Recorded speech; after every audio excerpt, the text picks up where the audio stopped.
first, our group massage at 5 p.m. But right now, we pregame for maximum relaxation. If you could only spend the rest of your life with the last person you slept with, how would you feel? I don't know. Nathan and I are kind of up in the air. And he called me inconsistent. What? No, you. Wow, really? It's starting. Drop it down, pick it up, drop it down, pick it up, drop it down, pick it up. Knock, knock. Here it comes.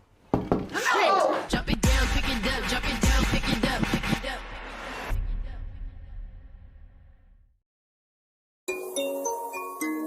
Here we are for another episode of The Wind Downs with the very talented, amazing, and versatile Natasha Rothwell, who of course plays the hilarious Kelly Prenny on our show. What are you drinking, girl? This is some rosé. I told them I'll have what y'all have. All right, well, there we go. Turn up.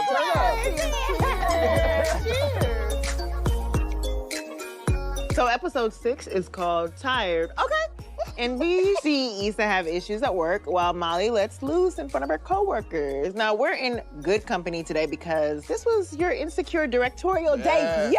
Not just for Insecure, directorial debut, period. And this was the perfect episode for you because it was the perfect mix of drama and comedy. How much of a challenge was it to direct this episode, if at all? I mean, I felt like it was kind of the next logical step on my journey with the show. All of the acting helped me to be able to communicate with the actors on set. So it just really sort of codified everything that I'd done before. So I was so love excited. the way that you spoke to us as actors. Like, it was just, you're such a natural communicator in general, but can you talk about like what it felt like to direct your co-stars? It was a nightmare. No, it was such a treat. I think that, like, for me, I just wanted to earn the respect of my, like, castmates authentically, not just like, oh, they're just doing this because I said, and then they're gonna do their own thing. Working with Yvonne was so incredible. She was just so with me and, like, trusted me. Like, some people don't know that you were the first writer we hired on the show. You have a gigantic sense of humor, so you had this fantasy sequence of Issa pushing the baby. This episode was a real excellent mix of both levity and gravity. The kind of comedy that I'm drawn towards has sort of like its roots in realism and grounded. And so it was a fun episode to sort of play in that world for sure. Yeah, your additions to the stunt scene, I felt like you wanted me to get kicked. As a director, I just wanted to play and just to see, let you find it as well as... Well, I found it. My face found the ground a lot in those trash. Kick straight in the trash. Straight in the trash. I will say, your fadeaway jump shot of an actual baby, like when I was in the edit, I was just like, Nina, can we just run that back just for me? I just need to see, because your face was so hard. It was perfect. So in this episode, Issa is having some inner conflict, right? Do you guys feel she's really struggling with the decisions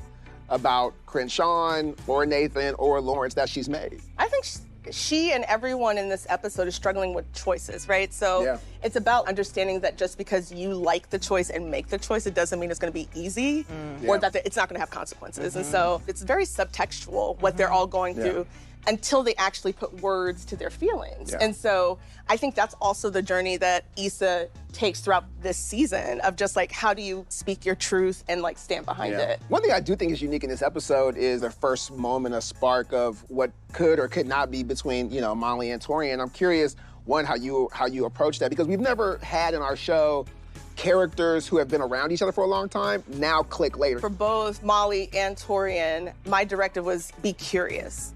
And just having Yvonne in moments when she's looking at him of just like, see something you don't think you've seen before, like, you know, just actually look for something different. And Leonard, who plays Torian, is just so deeply funny.